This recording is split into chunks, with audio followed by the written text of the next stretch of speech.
La Biblia menciona gigantes literales, y hoy exploraremos uno de los enfrentamientos más legendarios, David contra Goliat. No es solo una historia de escuela dominical, es una búsqueda de evidencia. Arqueólogos hallaron 7 pistas que podrían revelar el mundo tras este antiguo relato. Desde las ruinas colosales de Goth-Goliat hasta inscripciones con el nombre de Goliat. Veremos armas enormes que desafían la lógica, restos óseos con 6 dedos en manos y pies, como en la Biblia, y el enigmático linaje de gigantes Nefilim, Anasim y Rafael que marcaron la historia bíblica. No se trata solo de probar las escrituras, sino de explorar los mundos reales tras la historia, cultura, conflictos y personas. ¿Hubo gigantes en la Biblia? ¿Existieron gigantes en la tierra? ¿O solo es una metáfora usada por antiguos escritores para describir personas muy grandes? Hay argumentos en ambos lados y hoy hablaremos de eso. Creas o no, si tienes curiosidad, relájate y bienvenido a Campamento Religión.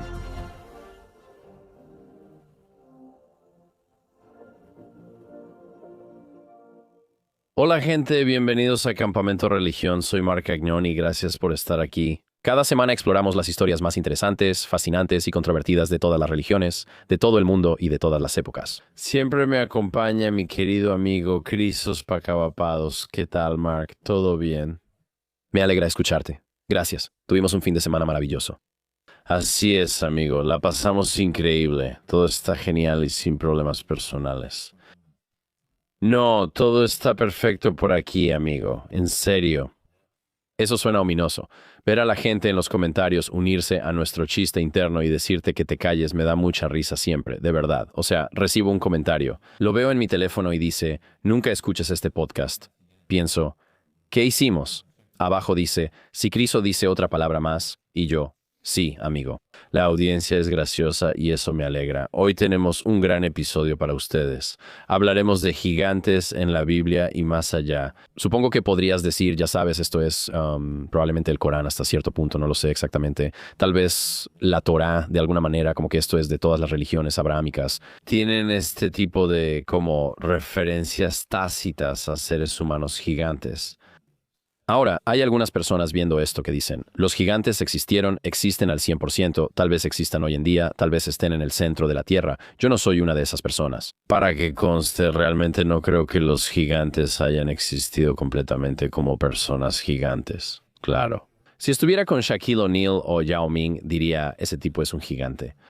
Pero en cuanto a gigantes literales como de otro tipo, o sea, no Homo sapiens gigantes.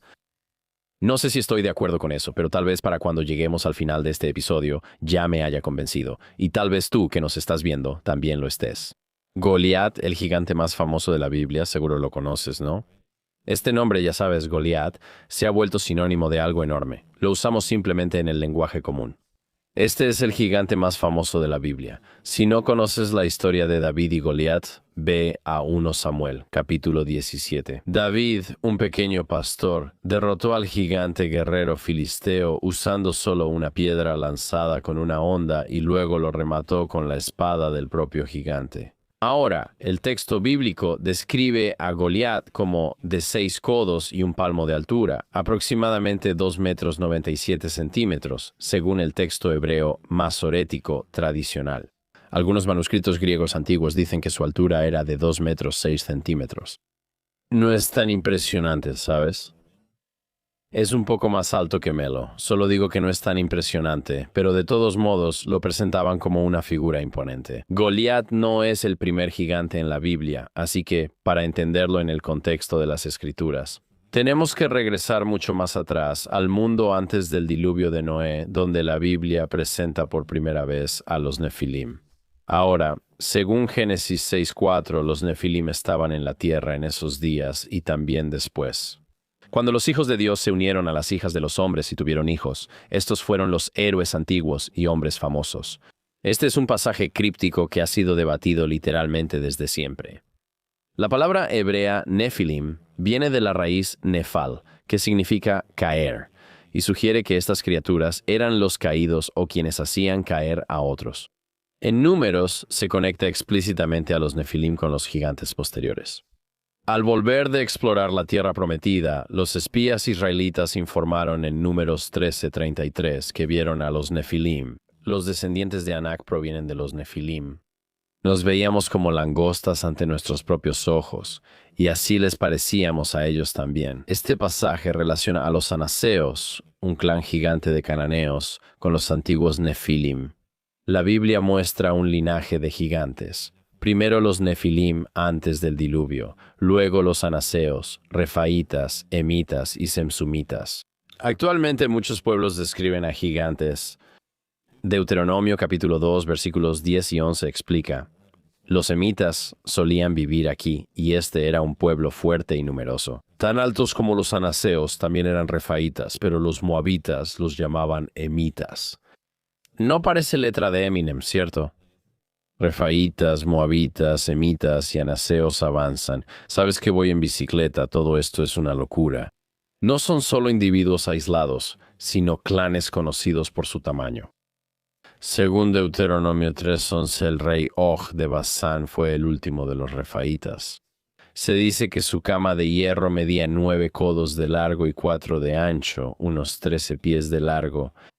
¿Era esto una cama real? ¿Era un sarcófago o, como ya sabes, como un ataúd o algo así? Era simplemente grande. Homie solo tenía una cama tamaño California King. ¿Sabes a lo que me refiero? Mi cama mide, no sé, probablemente 8 pies de largo. No mido 8 pies, pero quizá una cama de 13 pies. Tienes que medir al menos 10 pies, quién sabe. La Biblia menciona una cama gigante en Josué 11, 21, 22, donde dice que Josué destruyó a los anaseos de la región montañosa. Sin embargo, algunos anaseos quedaron en Gaza, Gad y Asdod. Ahora, esto es crucial. La Biblia dice que restos de estos clanes gigantes sobrevivieron en ciudades filisteas como Gat, ciudad natal de Goliat. Así que hay muchas cosas sucediendo aquí.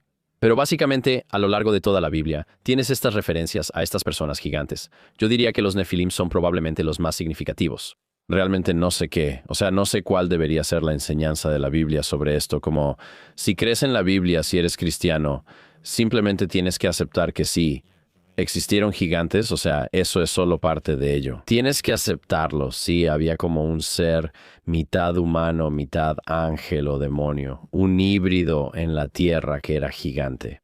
Supongo que eso solo está ahí. Si no crees, no eres cristiano, no sé. Parece que deberías buscar algunos huesos o algo similar. Técnicamente, algunos dirán que ya los encontramos. Hablaremos de eso luego. Pero todo esto es para decir que de aquí viene la idea. Un libro de Enoch también habla mucho sobre esto, como los Anunnaki bajando y mezclándose con los humanos. Siempre lo digo, me encanta lo guapas que son las mujeres en la tierra, que hasta los ángeles vienen a la tierra. Dicen, bueno, sí, vamos a ligarnos a estas chicas, 100%. Vamos a tener hijos con estas bellezas, estás loco. ¿Has visto a ese tipo que anda por ahí acercándose a las chicas diciendo, saludos bellezas? ¿Has visto a ese tipo con las patinetas? No, tiene como una patineta, hace trucos con ella. Es muy gracioso, pero es chistoso pensar que los Anunnaki se retiraron. Es como, saludos, bellezas, vamos a ser hijos demoníacos que van a ser eliminados por el diluvio. Es una locura. Bueno, de todos modos, volviendo a David. Llegó a ser el rey más famoso de Israel, el rey David, y según Mateo, antepasado de Jesucristo, de cierta forma. ¿Esto es historia o leyenda? La narrativa está tan presente en la cultura que muchos la ven solo como folclore. Sin embargo, ¿puede la arqueología demostrar que algunas historias son reales? Vamos a entrar en el tema. Durante las últimas décadas, las excavaciones en Israel han desenterrado muchos hallazgos. Estos descubrimientos no prueban cada detalle del relato bíblico, obviamente, pero sí proporcionan algo de contexto. Un trasfondo histórico y evidencia material nos ayudan a entender el mundo donde ocurre esta historia. Exploraremos si estos hallazgos pueden aclarar la tradición bíblica de los gigantes, desde los Nefilim hasta Goliat. Así que una de las pruebas a las que muchos de los creyentes en gigantes señalan, son estas puertas gigantes, en Gat. Según 1 Samuel 17:4, la ciudad natal de Goliat era la ciudad filistea Gat, pronunciada así en hebreo. No era una aldea desconocida, ¿verdad? Las escrituras mencionan Gat 33 veces, lo que muestra su importancia.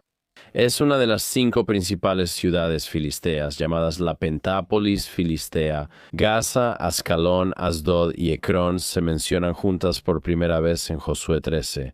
Según Josué 11, Gat Gaza y Asdod sirvieron como refugio para los anaquitas. Y este era un grupo que la Biblia describía como gigantes, así como otros cananeos que sobrevivieron a la conquista israelita. Este detalle es muy específico y se relaciona con la otra narrativa bíblica sobre estos gigantes, ¿cierto? Los anaseos eran considerados descendientes de los Nefilim, según Números 13:33.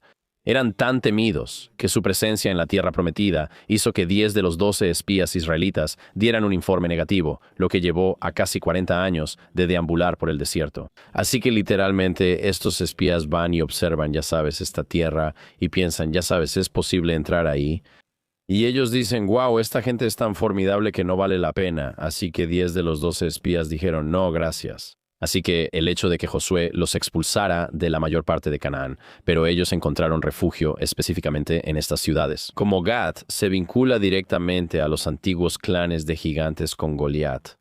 1 Samuel 17:23 llama a Goliat el campeón filisteo de Gat, pero 2 Samuel da información más relevante. Estos 4 eran descendientes de Rafa de Gat, cayeron a manos de David y sus hombres. Rafael es un nombre vinculado a los refaítas, un antiguo clan de gigantes. La Biblia identifica a Goliat y sus hermanos como descendientes de este pueblo. ¿Quiénes eran los filisteos? La evidencia arqueológica indica que eran un pueblo del mar. Fueron inmigrantes marítimos que llegaron al Mediterráneo oriental hacia 1200 a.C. durante el colapso de la Edad de Bronce tardía. Los registros egipcios de Ramsés III describen batallas navales, probablemente contra los pueblos del mar. Tras la derrota por Egipto, muchos se asentaron en las llanuras costeras, ahora Israel, Gaza, etc. Ahora bien, los filisteos trajeron estilos de cerámica distintivos, técnicas arquitectónicas y un montón de prácticas funerarias interesantes que los conectan con el mundo griego. Los filisteos eran considerados avanzados en tecnología y como guerreros formidables. La cultura filistea y los pueblos del mar se mezclaron con los restos de la población cananea de la región, incluyendo a los anaseos refugiados en estas ciudades. Es como que, ya sabes, supongo, esta tradición sobre los gigantes filisteos se explica porque los pueblos del mar y los anaseos que ya estaban ahí formaron una sola sociedad. Los filisteos se mezclaron por matrimonio con clanes de gigantes, formando una cultura guerrera que combinaba tecnología militar avanzada con la fuerza de los anaseos. Cuando hablamos de Gat, nos referimos a una de las ciudades más importantes de esa época. Con fuerte cultura militarista, fue una ciudad que, según las escrituras, albergó y sobrevivió a estos gigantes bíblicos. Ahora, ha habido algunos descubrimientos arquitectónicos en la región que han llevado a algunas personas a creer que existió esta cultura de gigantes. Uno de los académicos que comenta sobre esto es un profesor de historia cristiana temprana llamado Aaron Meyer, y él dice básicamente que los restos arqueológicos muestran que los edificios y fortificaciones de la región eran muy grandes, construidos con piedras extremadamente grandes y de dimensiones mucho mayores que casi cualquier cosa encontrada en el Levante durante esta época. En capas posteriores, los arquitectos usaron piedras de medio metro o 1,5 pies de largo. Pero en lo que estamos llamando la capa de Goliat, los bloques miden entre 1 y 2 metros, aproximadamente de 32 a 65 pies, así que piénsalo. Estas piedras de construcción pesan cientos o miles de libras y las mueven, cortan y colocan en muros que requieren gran esfuerzo. Ingeniería avanzada y muchos recursos. Ahora es momento de mirar estas piedras enormes y pensar como, oh, piedras gigantes, por lo tanto gigantes las construyeron.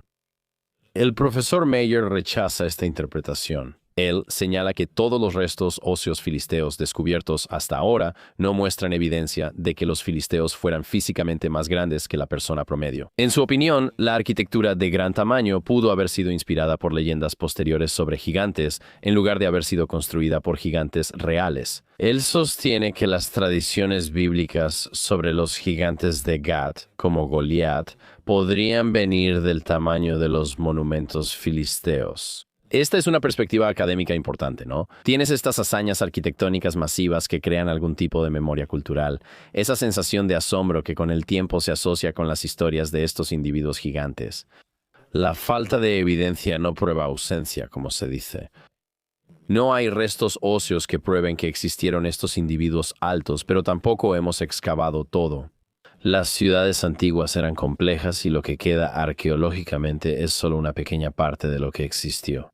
Además, el texto bíblico no afirma que todos los filisteos fueran gigantes, solo que familias específicas eran los verdaderos descendientes de Rafá de Gat, básicamente los que poseían este tamaño enorme. Encontrar restos óseos de familias específicas de hace 3000 años es muy improbable, si acaso existieron. También vale la pena señalar que la propia narrativa de la Biblia distingue entre los filisteos comunes y estos campeones gigantes. Cuando Goliat desafía a Israel, se le presenta como alguien excepcional, incluso entre los filisteos, ya sabes, su campeón, no un soldado promedio. El relato en 2 Samuel 21 menciona solo 4 gigantes de Gat asesinados por David y sus hombres. Esto indica que eran individuos raros y no solo un rasgo cultural común. Podemos afirmar que Gat en el siglo XI era una ciudad formidable con impresionante arquitectura defensiva. La historia bíblica de Goliat proviene de una ciudad poderosa respaldada por la arqueología. Eso muestra cómo la gente veía la ciudad y sus habitantes. Otra evidencia arqueológica interesante en la búsqueda de gigantes es una pieza de cerámica con un nombre inscrito. En 2005, el profesor Mayor y su equipo lograron uno de los hallazgos más publicitados de la arqueología bíblica reciente. Durante los trabajos de excavación en Tel Safi descubrieron un trozo roto de cerámica, lo que los arqueólogos llaman un ostracón, con texto grabado en la superficie. Encontrar cerámica con escritura no es algo raro en los sitios antiguos. De hecho, es una de las cosas más comunes que normalmente se encuentran. Sabes, la gente en el mundo antiguo solía usar, por ejemplo, pedazos de cerámica rota como superficie para escribir, ¿verdad? Es gratis, está fácilmente disponible y es duradera. Así que podrías encontrar una olla rota al costado del camino y decir, aquí está ya sabes, la lista de lo que necesito del mercado. Se la das a uno de tus sirvientes y ellos la llevan, ya sabes, lo harían. Era como papel para anotaciones, ahora llamado ostracón. Este era especial. El equipo lo fechó entre el siglo X y principios del IX a.C., basado en la capa arqueológica y el estilo de la cerámica. El texto parece ser un guión filisteo temprano con letras semíticas, un híbrido que refleja los orígenes egeos de los filisteos y su adaptación al mundo semítico. Hablamos un poco sobre, ya sabes, los pueblos del mar que básicamente se mezclan con los cananeos que viven en la región. Ahora, en la superficie de este pedazo roto de cerámica hay 2 nombres, ALWT y WLT. El profesor Mayor analizó los nombres y notó algo sorprendente. La ortografía y estructura fonética son similares al nombre hebreo Goliat y su pronunciación hebrea.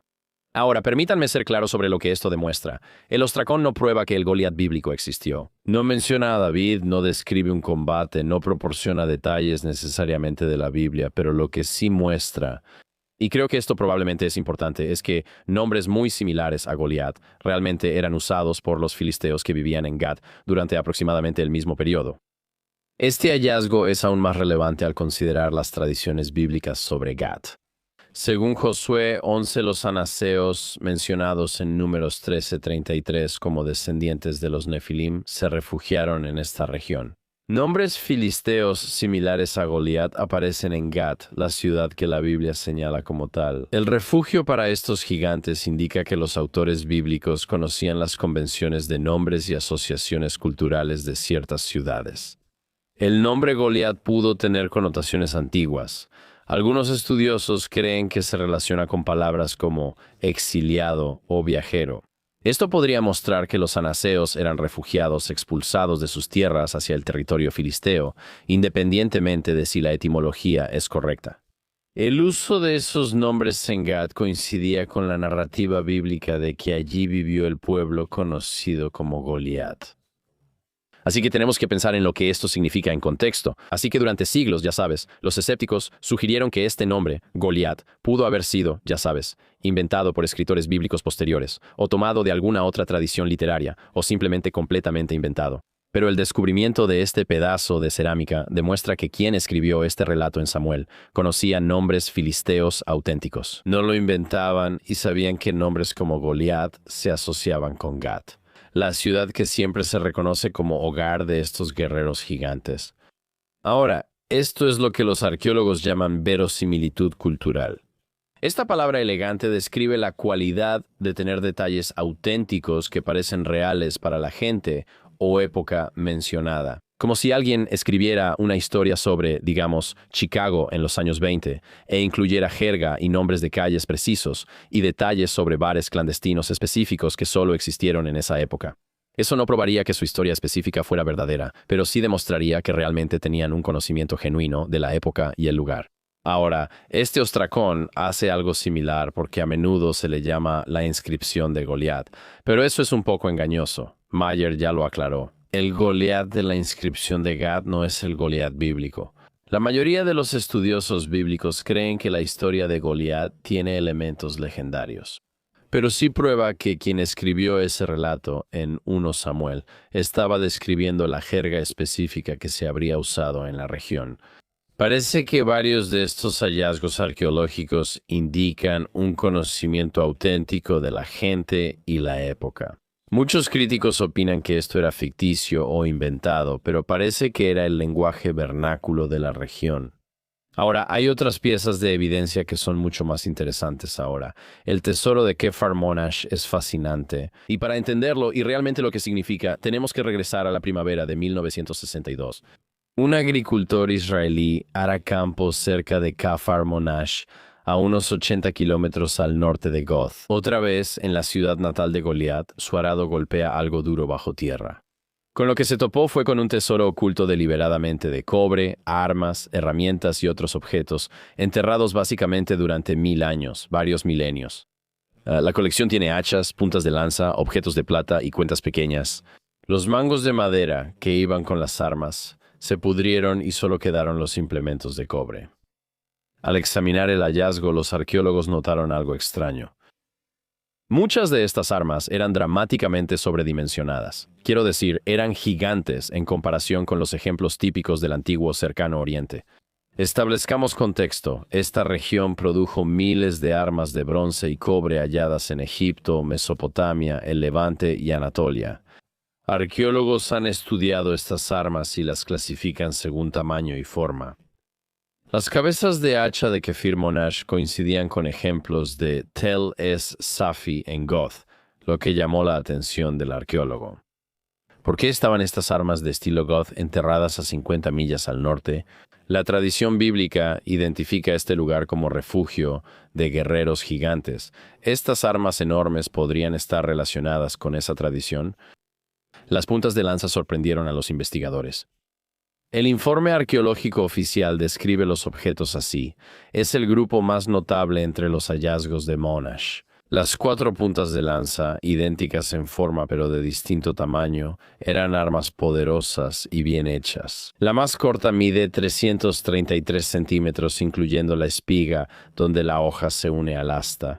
El peso es de 0.35 kilogramos, mide 13 pulgadas de largo y pesa 0.7 libras. La más larga mide 66 centímetros y pesa 2 kilogramos. Eso equivale a 26 pulgadas y 4 libras y media. Para comparar, las puntas de lanza locales miden unos 6 o 7 centímetros. Puedes imaginar una punta de lanza.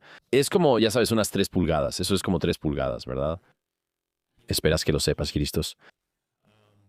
Las de Kefar Monash miden 26 pulgadas.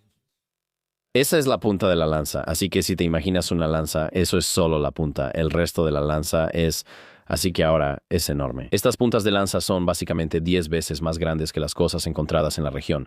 Y el informe continúa diciendo básicamente, ya sabes, estas son enormes. Las hojas son redondas y se vuelven cuadradas en las puntas, mostrando marcas de martillazos en su superficie. Las puntas de lanza muestran señales de uso, especialmente la más pesada, que está doblada en un lugar y desgastada en varios puntos a lo largo del filo. Son importantes los detalles del desgaste y daños, ¿verdad? Porque al principio la gente trata de restarle importancia y dice algo como, oh, estos son objetos ceremoniales, ya sabes, nunca se usaron, se dieron como regalos a, ya sabes, guerreros formidables. Si muestran desgaste, quizá no eran solo ceremoniales, sino armas usadas en combate. El informe indica que estas puntas de lanza pesadas necesitaban un asta larga y equilibrada. La punta de lanza y el asta a medida crearían un arma más alta que una persona. Aquí es donde se pone interesante. Tras describir estas armas, el informe arqueológico concluye algo desconcertante. Las lanzas de Monash, por su tamaño y peso inusuales, parecen más un obstáculo que una ayuda para quien las usa. En otras palabras, estas armas son demasiado grandes para ser prácticas para un ser humano normal. El informe, en vez de pensar que estas armas eran para individuos grandes, especula sobre otros posibles usos. Quizá eran postes grandes para tiendas de campaña, ¿no? Eso dice. Por su tamaño, la lanza sería buen poste para tienda. Una nota al pie sugiere otra teoría. Tal vez se usaban como arietes en guerras de asedio. Ahora, estas explicaciones, parecen, quizá no satisfactorias para algunos. Si encuentras un arma que muestra daños de combate y es demasiado grande para una persona promedio, ¿es posible que fuera para alguien que simplemente era grande? ¿Quién sabe, verdad? Esto nos remite a la historia de Goliat y sus armas. También a toda la tradición bíblica de guerreros gigantes. Ahora, la Biblia no describe a un solo gigante con un arma inusual. Describe múltiples encuentros con varios gigantes a lo largo de diferentes periodos de tiempo. Lo interesante es que en 1 Samuel 17:7 se describe detalladamente el equipo de Goliat. Tenía una jabalina de bronce colgada entre los hombros. El asta de su lanza era como un rodillo de telar, y la punta de su lanza pesaba 600 siclos de hierro. Así que analicemos esa comparación con un rodillo de telar. La evidencia arqueológica de Israel muestra que los telares antiguos tenían un diseño específico, como el rodillo del telar. La barra horizontal donde se enrolla el hilo mide entre 2 y 2,5 pulgadas de grosor y alrededor de 1,5 metros de largo. Estas eran piezas de madera sustanciales y eran lo suficientemente gruesas como para soportar la tensión de un montón de hilos sin romperse. Cuando el texto bíblico dice que su lanza era como la viga de un tejedor, enfatiza el grosor y fuerza del asta, no la longitud. Así que una lanza normal podría tener como 1 pulgada de diámetro, pero la suya, aparentemente, tal vez tenía unas 3 pulgadas. La descripción aparece 4 veces en las Escrituras. 2 sobre la lanza de Goliat y 1 sobre la de quien es llamado su hermano. Una vez mencionaron un arma de un guerrero egipcio gigante, supuestamente de más de 2,25 metros de altura. La consistencia de esta descripción, como viga de tejedor, indica que era una forma tradicional de describir armas o guerreros grandes en esa época. Y quizás una frase que pudo haberse usado durante generaciones para describir el armamento de estas personas grandes. Ahora mira el peso. El texto bíblico dice que la punta de la lanza pesaba 600 siclos de hierro. Hagamos algunos cálculos. Un ciclo de hierro equivale a 129 gramos, así que la punta de la lanza de Goliat pesaba unos 7,5 kilogramos o 16 libras. Ahora, antes, en la narrativa bíblica, tenemos otro punto de referencia, Samuel 21 específicamente, 2 Samuel 21. Y describe a Ishbi Benob, quien es identificado como uno de los descendientes de Rafa, cuya punta de lanza de bronce pesaba 300 siclos, aproximadamente la mitad del peso de la de Goliat. Esto indica que estos guerreros gigantes tenían varias armas impresionantes, no solo una exageración.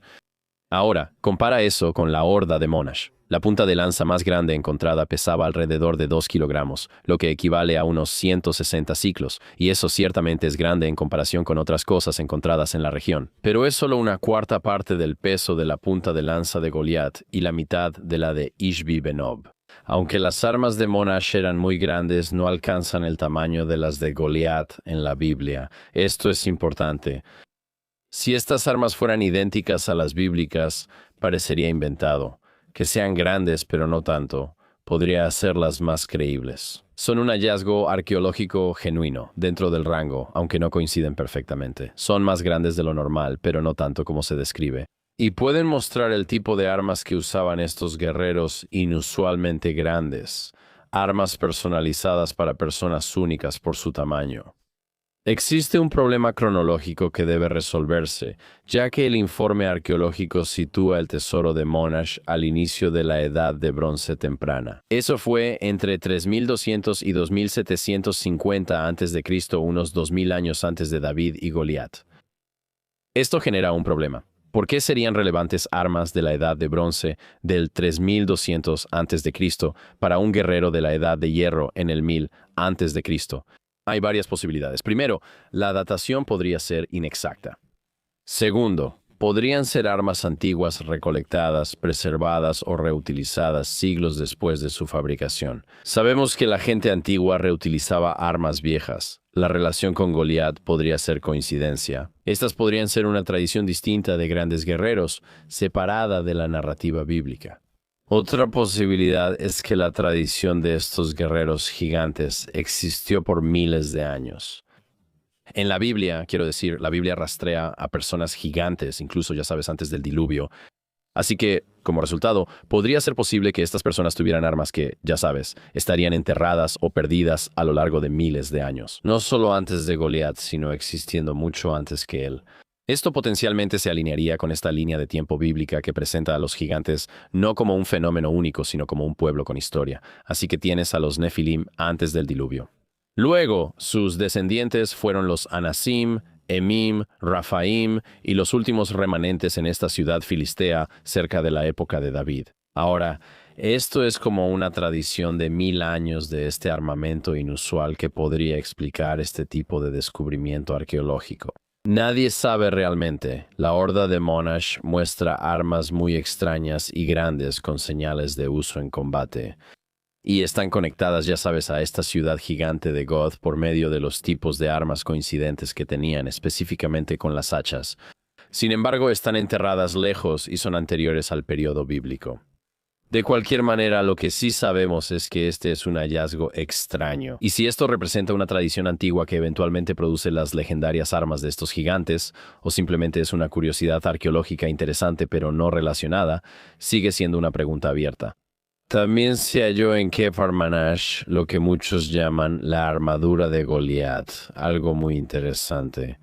Ahora, esto es aproximadamente 800 piezas de armadura de cobre que tienen una forma parecida a escamas. Para entender el significado, hay que hablar de la armadura en el mundo antiguo. La armadura temprana era bastante simple. Tenías, por ejemplo, cuero grueso o tela que podía absorber los golpes, pero a medida que avanzó la metalurgia y la capacidad de forjar hierro y cobre, comenzaron a usar metal en sus armaduras y el reto fue equilibrar protección y movilidad. Las placas de metal protegían bien, pero eran muy pesadas, por eso crearon armaduras de escamas similares a las de pez. Eran placas de metal pequeñas superpuestas sobre base de cuero o tela. Cada hoja tenía forma y tamaño similar, unidas en filas como techo, permitiendo a la gente moverse rápido. También protegía de golpes de armas. En Kefar Monash hallaron 800 escamas de cobre con características únicas, distintas a la mayoría de las armaduras de escamas locales. Tenían agujeros perforados en el centro para estos accesorios y estas escamas presentaban bordes elevados a lo largo de los bordes. El informe arqueológico indica que los bordes elevados servían para sujetar las escamas a la ropa de cuero debajo. Lo que sorprendió a los arqueólogos fue la gran cantidad hallada en este sitio. El informe indica que la gran cantidad de escamas halladas podría sugerir varias. Luego se propuso que eran 4 cotas de malla ocultas en el tesoro de Manash. El único paralelo de las escamas de Menash está en Tel Goth, donde hallaron escamas de cobre idénticas en un paquete junto a la muralla de la ciudad. De nuevo, hay una conexión entre el tesoro de Manash y Goth por los mismos problemas cronológicos, ya que estas escamas datan de la temprana edad de bronce. Hablamos de Goliat, cerca del año 1000 a.C., sin importar si estas escamas tienen realmente esa antigüedad según la evidencia. Ellas atrasan la historia de la armadura de metal siglos, lo que no solo afecta a Goliat, sino que cambia cómo vemos la tecnología militar. Piensa en lo que esto implica para la tradición bíblica y los cristianos presentes. Si la armadura de escamas de metal existía en el Levante en 3200 a.C. y su tecnología se transmitió por esta cultura guerrera, las descripciones bíblicas de estos gigantes armados van desde antes del diluvio hasta Goliat y la Edad de Hierro. ¿Es posible que haya existido una tradición tecnológica milenaria mantenida por esta cultura de guerreros gigantes? La Biblia suele asociar a los gigantes con armamento avanzado, y algunos consideran que esto es más que una metáfora, sino una memoria cultural real. Ahora, lo interesante es que la Biblia realmente respalda esta idea de la armadura, así que en 1 Samuel 17:5, la armadura de Goliat se describe de esta manera. Portaba una cota de malla, una armadura de anillos entrelazados. Las escamas y el peso de la cota eran de 5.000 siclos de bronce. Así que de nuevo, 5.000 siclos de bronce. Son unas 125 libras de armadura de metal, un peso increíble para una batalla. Por ejemplo, una armadura completa de placas pesa unas 55 libras. Alguien podría pelear con 125 libras de armadura, tendrías que ser un gigante. Si la armadura está bien hecha y las escamas cubren el cuerpo, no es imposible, pero la persona tendría que ser enorme. Una pregunta interesante de la Horda de Menashe es que en el informe arqueológico se mencionan 800 escamas de distintos tipos de armaduras. 4 fue su estimación. Pero hay otra explicación que los creyentes de esta historia propondrán, y es que tal vez estas 800 escamas no provenían de 4 piezas de armadura, sino de una sola armadura de un gigante. Una camisa de armadura de escamas suele llevar entre 200 y 300 escamas. Pero si estuvieras creando una armadura para alguien que fuera, ya sabes, enorme, alguien de, ya sabes, 2 metros de altura o incluso más grande que eso, necesitarías sustancialmente más escamas. 800 escamas para una sola armadura de tamaño gigante. ¿No es realmente tan descabellado? Esta interpretación se vuelve aún más intrigante cuando consideramos que estas escamas fueron encontradas deliberadamente enterradas, ocultas juntas como un verdadero tesoro. ¿Por qué alguien escondería juntas 4 armaduras de tamaño normal separadas? ¿Y si fuera una sola pieza legendaria, como la armadura de un guerrero famoso o de un jefe de gran tamaño? Esconderla para protegerla tendría sentido. Los pueblos antiguos veían el equipo de estos guerreros como reliquias valiosas. A veces las enterraban para honrarlas o las ocultaban para evitar que otra tribu las capturara y destruyera. No podemos probarlo ahora, pero es interesante considerarlo. Encuentran todas estas, ya sabes, como escamas, todas en un solo lugar, también con estas, ya sabes, herramientas gigantes. Y piensas, quizá esto es como el cofre de guerra de un antiguo guerrero gigante. Y cuando digo gigante, tal vez solo era, ya sabes, de 2 metros 30, 2 metros 35, podría haber sido, ya sabes, casi 2 metros 40, y eso es bastante grande. Hoy puedes visitar el Museo de Israel en Jerusalén y ver de cerca estas escamas, que son pequeñas y caben en la palma de tu mano. Supongo que la idea es que, si vas a hacer estas escamas, irás con el herrero real. Ese hace armaduras para todos, pero solo haz una gigante con muchas piezas, así sería del tamaño normal para una armadura común. Pero si juntas un montón de ellas, ahora sí que funciona. Así que si ves 800 juntas, puedes imaginarlas unidas, ya sabes, a este respaldo de cuero. Empiezas a apreciar lo sofisticada que era la tecnología de este mundo antiguo. Además, comprendes por qué la Biblia describe tan detalladamente la armadura de Goliat. Era un campeón con la tecnología militar más avanzada de su tiempo. Esto era como el F-16 de su tiempo, caro, especializado, y muestra lo élite que era como guerrero entonces. Esta no es la única pieza de, ya sabes, arqueología bíblica, supongo que podrías decir, que habla sobre gigantes. La historia bíblica de Goliat tiene un detalle que parece extraño, pero está relacionado con hallazgos arqueológicos y médicos. También da información sobre la tradición bíblica que relaciona a Goliat con clanes antiguos de gigantes. Es interesante. En 1 Crónicas 22, Samuel 21, Goliat tenía hijos o hermanos. El hebreo puede referirse a descendientes directos o parientes lejanos que fueron guerreros. Y uno de estos individuos es descrito como teniendo 24 dedos, en total 6 dedos en cada mano y 6 dedos en cada pie. El pasaje dice: en otra batalla en Gad había un hombre enorme con 6 dedos en cada mano y pie, 24 en total. Él también era descendiente de Rafá, otra vez Rafá, uno de los descendientes de los refaitas, que son otro de estos pueblos enormes. Al identificar a este guerrero de 6 dedos como descendiente de Rafá, el texto lo vincula con los antiguos pueblos gigantes, la línea de descendencia que viene de los anaquitas y los nefilim. En medicina, esta condición se llama polidactilia, del griego que significa muchos dedos.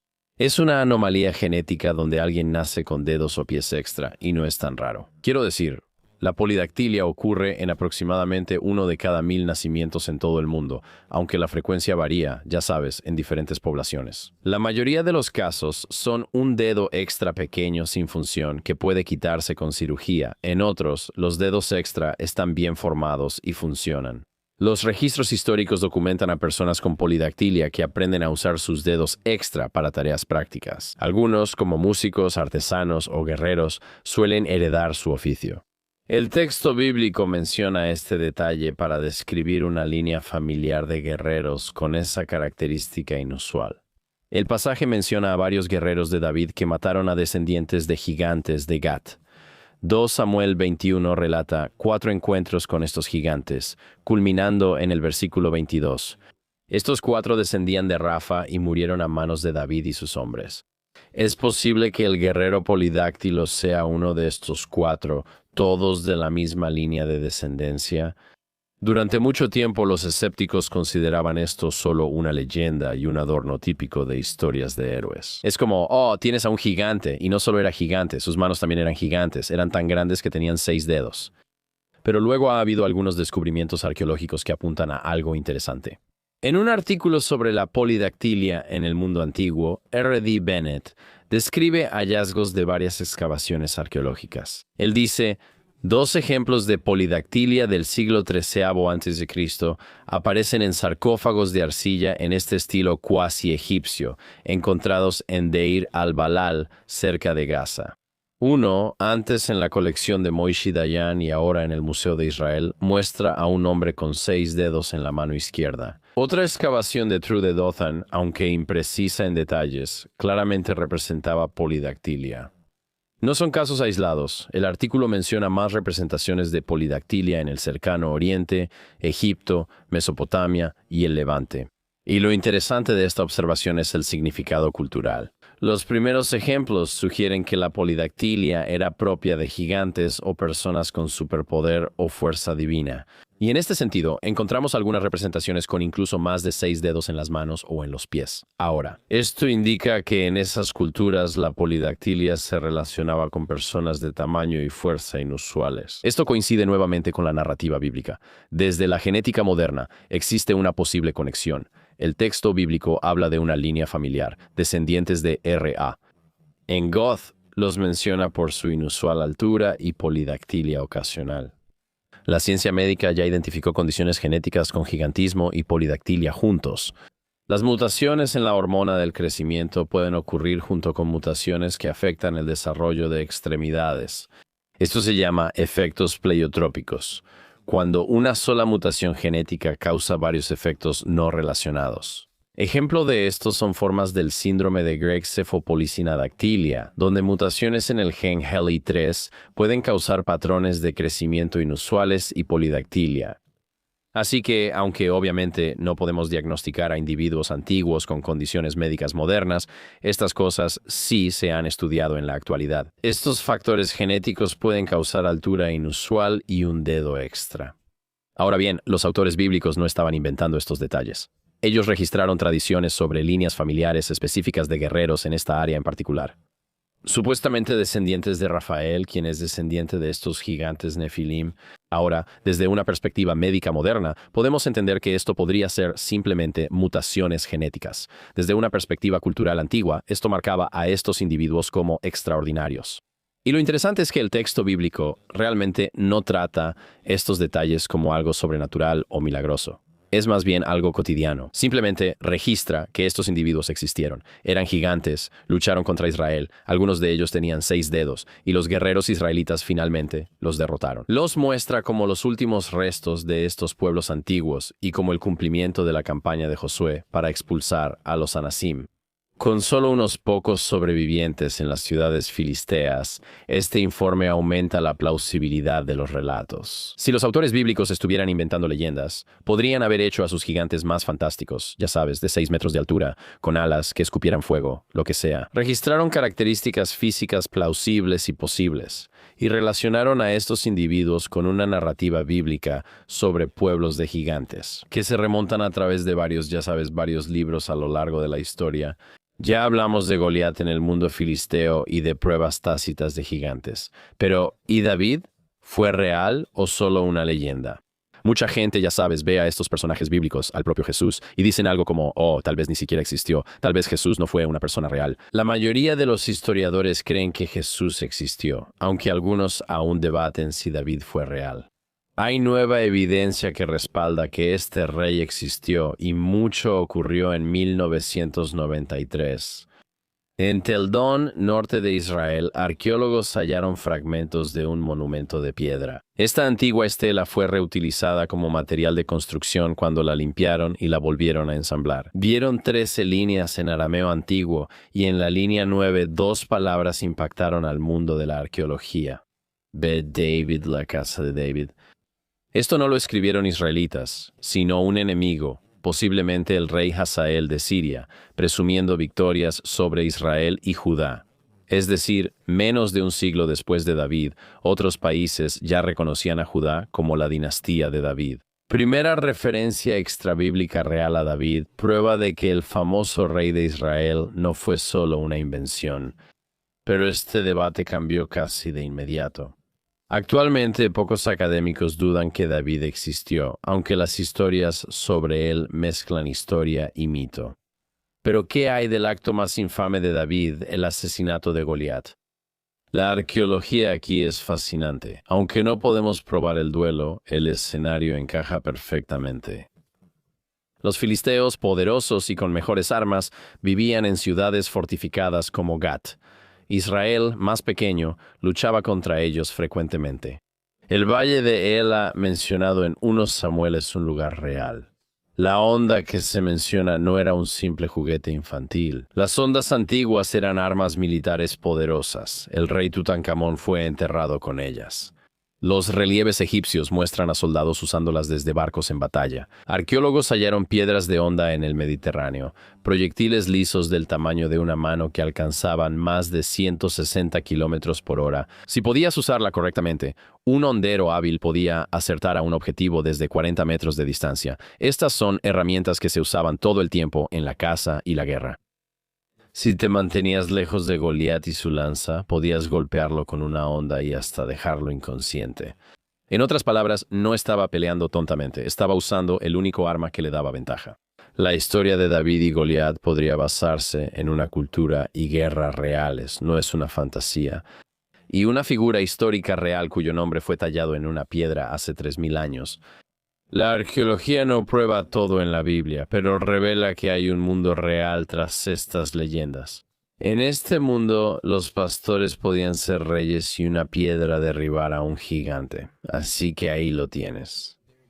Hemos revisado varias categorías de evidencia sobre los relatos bíblicos de David y Goliat y de los gigantes en general.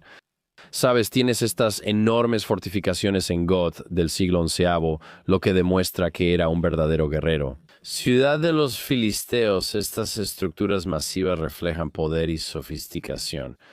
Cerámica antigua con nombres de Goliat, mostrando que los filisteos usaban estos términos en esa época. Las armas sobredimensionadas de Kefarmanash que tienen estas lanzas que son 3 veces o 10 veces más grandes que las lanzas encontradas en esa época. Por supuesto, las escamas de armadura de cobre son muy numerosas, posiblemente de una sola armadura para un humano grande. También está la evidencia de la polidactilia relacionada con que algunas personas tienen gigantismo y un dedo extra. Y, por supuesto, la evidencia de que David fue una figura histórica encontrada en Tel Dan, lo que una vez más demuestra que, ya sabes, las hondas eran armas militares efectivas, y que toda esta historia de David y Goliat realmente pudo haber sucedido. ¿Qué conclusión podemos sacar de esto? Primero, quiero dejar claro que esta evidencia no prueba que existió un guerrero llamado Goliat al 100%.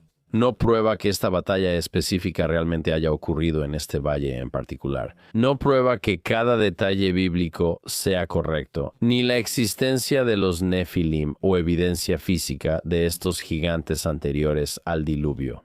Pero sí demuestra algo que sigue siendo significativo. El relato bíblico está arraigado en un contexto histórico y cultural auténtico. La historia refleja conocimiento auténtico de la región y época, describiendo lugares y armas reales. La narrativa sigue la tradición bíblica sobre grandes personajes desde Génesis hasta 2 Samuel. Creo que es importante porque trata el rechazo común de la historia como gigantes, como dragones.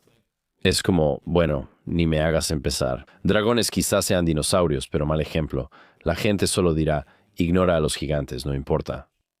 Pero parece que la evidencia muestra que había algún tipo de registro de estas personas que eran anormalmente grandes.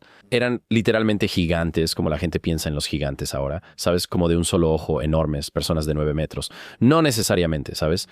Podría ser simplemente un grupo de personas que estaban genéticamente predispuestas a ser bastante altas, y como resultado, toda esta cultura era conocida como gente gigante.